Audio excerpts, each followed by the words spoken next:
कुणी केलं हे सगळं? आम्ही याच्या आधीच कोणतरी लिहून गेलो होतं. दादा, गावकऱ्यांनी ठरवलंय आपल्या दुकानात काय सामान नाही घ्यायचं म्हणून. असंच जर चालत राहिलं तर आपलं दुकान बंद करावं लागेल. आता काय करायचं?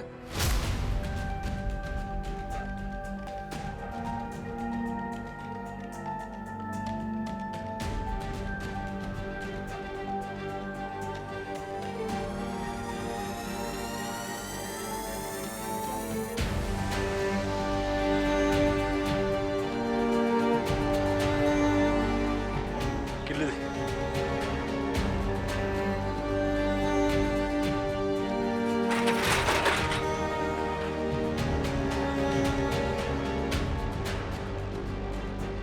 चोराच्या दारात खरीद करायला कोण जाणार? बंद करा दुकान. बंद करा दुकान, बंद करा. कोण आहे रे? कोण आहे? दगड मारताय बा, इथं लागलं बिगलं तर कोणाला? दादा, लागलं नाही ना? काय झालं नाही ना तुला? नाही काय झालं. दादा, आजच्या दिवस आपण दुकान बंद ठेवू. अरे यांचा राग काही शांत होणार नाही. आणि ही काय करते यांचा नियम नाही यार. मी काय चुकीचं केलं नाही तर मग घाबरायचं कशाला? आजपर्यंत याच लोकांमुळे आपली पोटे भरलीत ना. आपण त्यांचं प्रेम स्वीकारलंच ना आजपर्यंत. आज त्यांची नाराजी आणि ही दगड पण स्वीकारू आपण. डॅडी, सूर्या काय कालचा पोर नाही. आणि त्याने गावासाठी काय काय केलं हे वेगळं सांगायची गरज नाही. आणि ज्या कारणासाठी सगळी गाववाले सूर्यवर जी वागतात त्यात तर त्याची काही चूकच नाहीये. डॅडी, आता तुम्ही 4 शहाणपणाच्या गोष्टी या सगळ्यांना सांगा. मी तर ह्यांना सगळं बोलून बोलून कंटाळलोय. नाही बरं, कसं आहे नाना, लोकांच्या भावनांचा पण विचार केला पाहिजे ना. डॅडी, भावनांचाच प्रश्न आहे हो. दुसरं काय असतं तर तुमचं ऐकलं असतं. त्या दिवशी तुम्ही म्हणालात ना, मग गेलो का नाही सूर्याच्या घरातून निघून आम्ही? होय होय. अहो, देवी आहे म्हणजे गावच्या श्रद्धेचा आणि भावनेचा विषय आहे. त्यात आमासने मध्ये अडवू नका. अहो, ज्या बाईनं देवीचा अपमान केलाय त्या बाईला सूर्या घरात ठेवतो. त्यामुळे त्याच्याबरोबर पहिल्यासारखं वागणं नाही होणार. नाही, मी काय म्हणतो सरपंच, आपण थोडं संयमाने घेऊन बघूया की. अहो डॅडी, तुमचा मान ठेवूनच बोलतोय. सूर्याबरोबर कसलाच व्यवहार करायचा नाही, तो समजा गावचा निर्णय आहे. अहो सरपंच, अहो गावाला देवीच्या भक्तीचा वारसा आहे. आणि सूर्याने तिची मनापासून सेवा केली. आणि त्याच्या आईच्या चुकीसाठी सूर्याचं पुण्य का नजरेआड करताय तुम्ही? हे बी खरे, हे बी खरे, हे बी खरे. मी काय म्हणतो सरपंच, तुम्हाला नाही ना बोलत त्याच्याशी, नका बोलू. आम्ही त्यात काही पडणार नाही. पर त्याच ते दुकान बिकान बंद करून काय मिळणार आहे? आणि सरपंच, तुम्ही यांना समजवायचं तर तुम्हीच त्यांची बाजू घेताय. अहो डॅडी, मी लोकांच्या मतांचा धनी. आता लोक सूर्याच्या विरोधात असल्यावर मी कोणाची बाजू घेणार? सूर्याने केलेल्या पुण्यामुळं त्याच्या आईने केलेलं पाप पुसलं जाणार नाही ना. मग त्याच्याकडे दुसरा पर्याय काय ते तरी सांगा मग. ना ना ना ना ना ना, मी काय म्हणतो, आपण लोकांच्या भावनांचा विचार करू, आदर करू. आणि तसं बी सूर्याला काय लागलं तर आम्ही आहोतच की त्याच्या पाठीशी.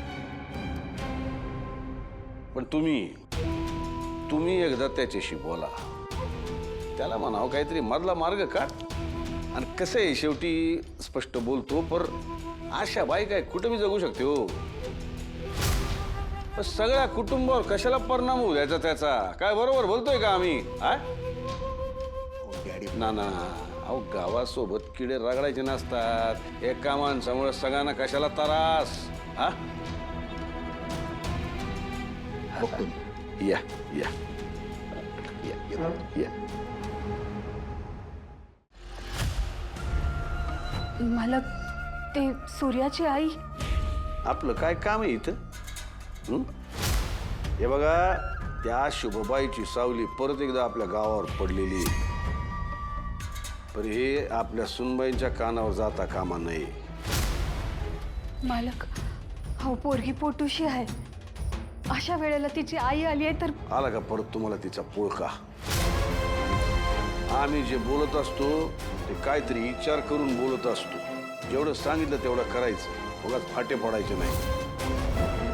सुनबाईंच्या पोटात निंबाळकरांच्या वंशाचा दिवा आहे. अशा वेळी त्यांच्या कानावर काही अशुभ जाता कामा नये. येते का ध्यानात?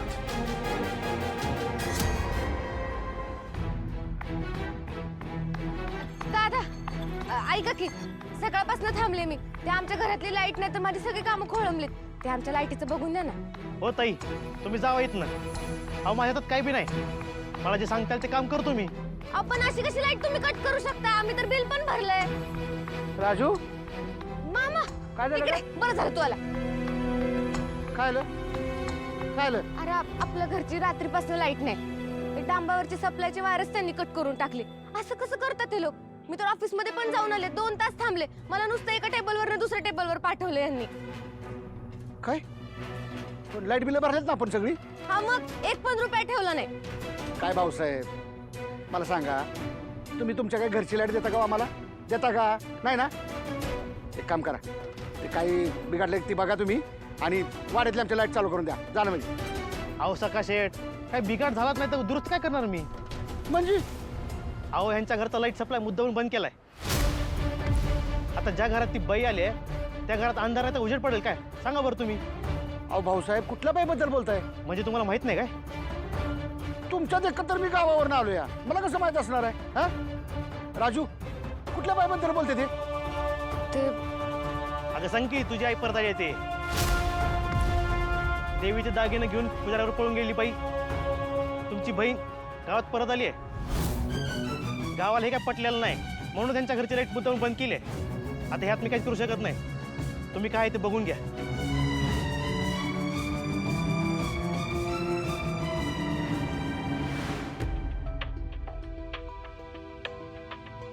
आई आत्ता घरात पाणी नाहीये. एकदा पाणी आलं ना की मी धुवून टाकते साडी. द्या.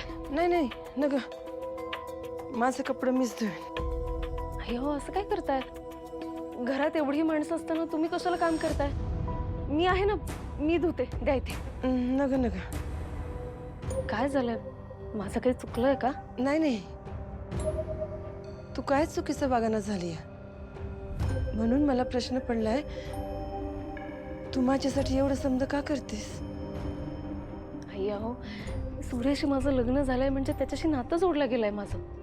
आणि त्याचबरोबर इतर नाती पण आलीच की. ती सगळी नाती जपणं हे माझं कर्तव्य आहे आई. आणि ना मला माझं हे घर ना हस्त खेळतो बघायचंय. आणि ना माझं मन मला सांगताय आता तुम्ही घरी आलाय ना, आता सगळं व्यवस्थित होईल. वहिनी जायचंय ना? आले.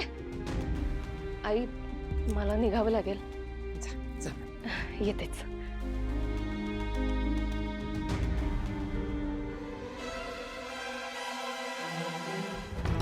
ते बघ, तुळजान भागी यायला लागल्यात. येऊ दे. आज चांगलाच धडा शिकूया त्यांना.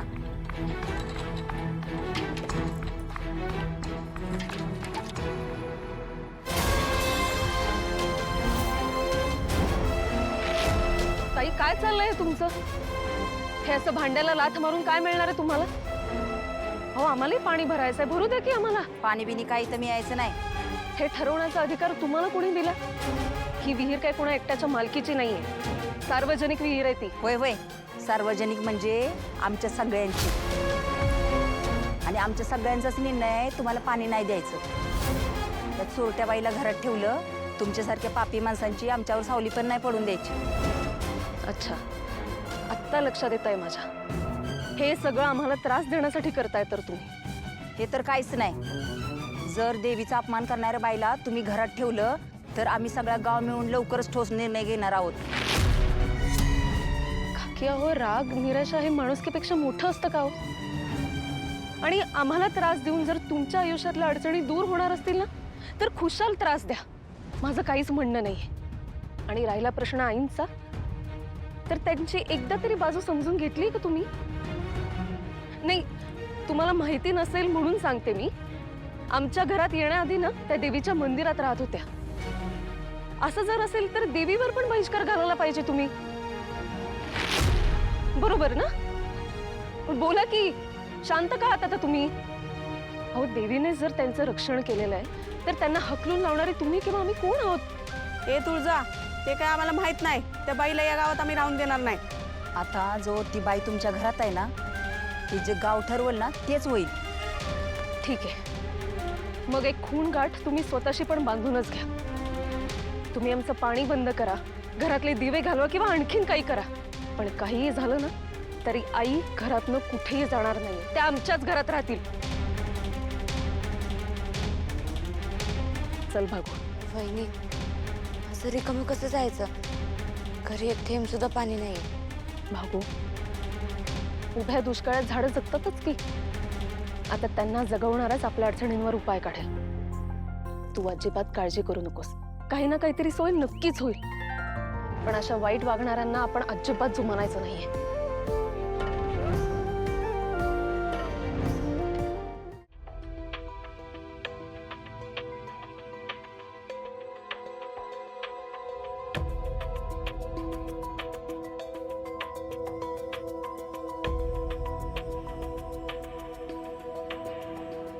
सखा, माझा भाव. सखा, अरे कधीपासून तुझ्याशी बोलून असं झालं होतं बघ. लई प्रयत्न केला रे तुझ्याशी बोलायचा, पण जमलंच नाही मला. अरे अरे बोल ना काहीतरी.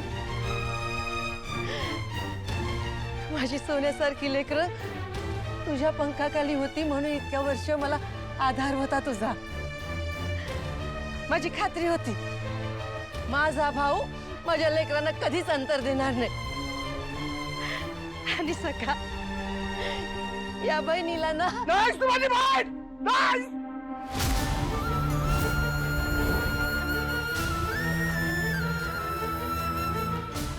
तू माझी बहीण नाही आणि मी तुझा भाऊ नाही. अगं नको आठवण करून देऊ आपल्या नात्याची. लाज वाटते मला, लाज. तुला बहीण म्हणून घ्यायची लाज वाटते. मामा, काय बोलताय तुम्ही? भावाची काळजी असती ना ही अशी वागली नसती.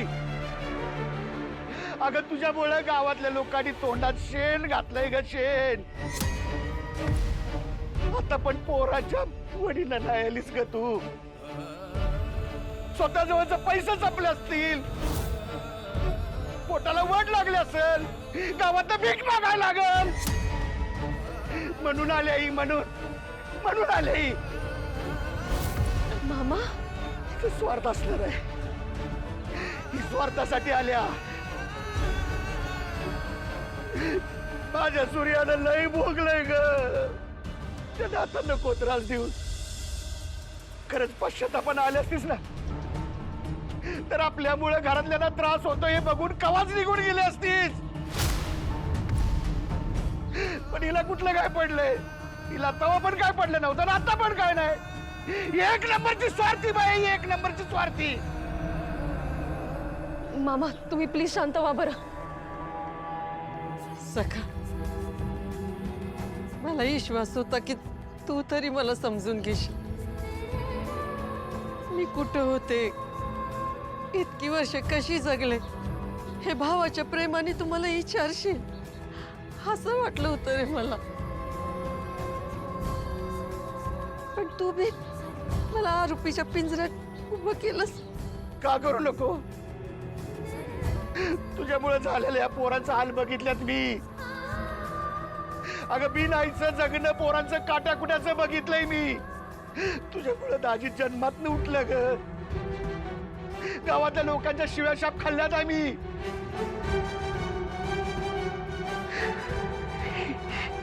ह्या कळशी मोकळ्यात ना.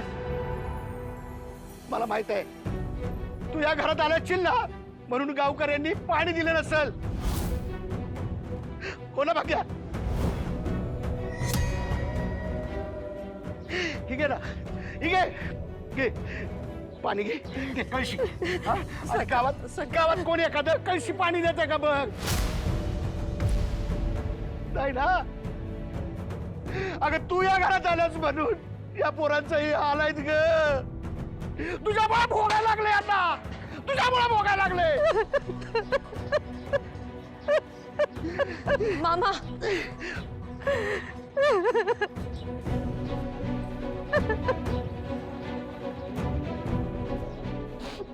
आई आहो पोरी, माझ्या नशिबात खरंच पोरा बाळांचं भावाचं नवऱ्याचं सुख नाही लिहिलंय. माझ्यामुळे सगळ्यांनाच त्रास होतोय. हे नाही भगवत माझ्यानं. मी नाही राहणार इथं, नाही राहणार मी या घरात. मी जाते इथनं.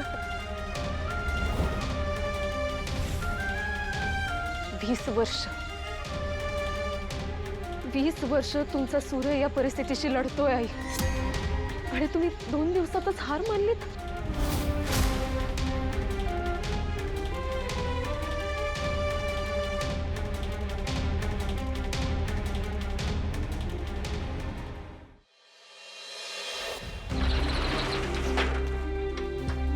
काय मिळवलं आपण दुकान उघडून? किती नुकसान झालं आपलं? दादा दादा लवकर चल माझ्यावर, लवकर चल तिकडं तिकडं. अरे काय झालं? काय नाही झालं, चल लवकर, प्रश्न नको. अरे पण काय झालं? पुढे काय झालं तर सांगशील का? दादा हे बघ, मी दादाला लय समजवायचा प्रयत्न केला पण ते ऐकतच नाहीत. काहीतरी कर दादा. ए, तुला सांगितलं होतं ना लिहू नका.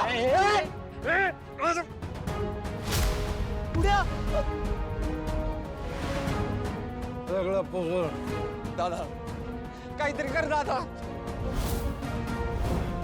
ए शंकरे, हे सगळं मिटवशील पण घरावर लागलेला कलंक कसा मिटवणार आहेस? नाहीतर काय, करू करू थांबला आणि देवपूजेला लागला. हे शंकर, तुला आणि तुझ्या कुटुंबाला राहायला इथे आता जागा नाही. पुसून टाक, समजा पुसून टाक. अरे तात्याकडे बघ रे, काहीतरी कर तू दादा. आता तू काही नाही केलं तर तात्यांवर काहीतरी वाईट परिणाम होईल. दादा काहीतरी कर दादा.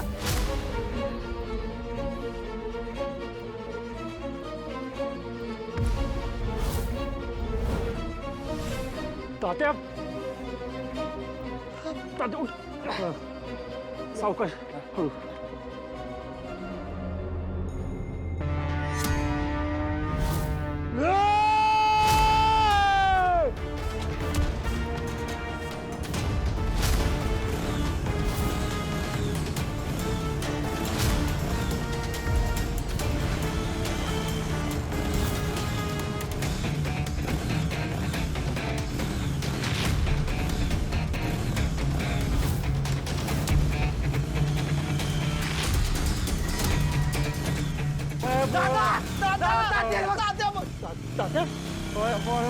तात्या, तुम्ही ऐका ना माझं. कोणाला काय? पोरं महत्वाचे तात्या, आहेत. अहो, ऐका ना माझं, पोरांना तात्या. त्रास नको अहो, काय व्हायला. होणार?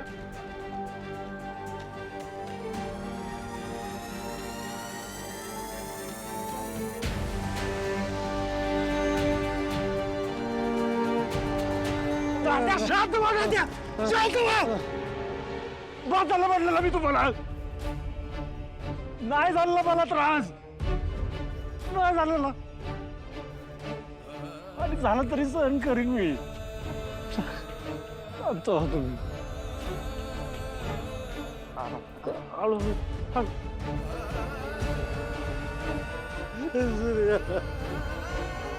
अरे आपल्याच वाटेला का रे समज. अरे पर देवा, माझ्या लेकरांची काय चूक आहे रे? माझी चूक असली तर मला शिक्षा दे ना. माझ्या लेकराला कशाला येऊन बस नाही बघवत रे आता. त्याच्यापर्यंत माझा जीव घे. नाही नाही बघवत, नाही बघवत. तात्या, नाही शांत व्हा. बघ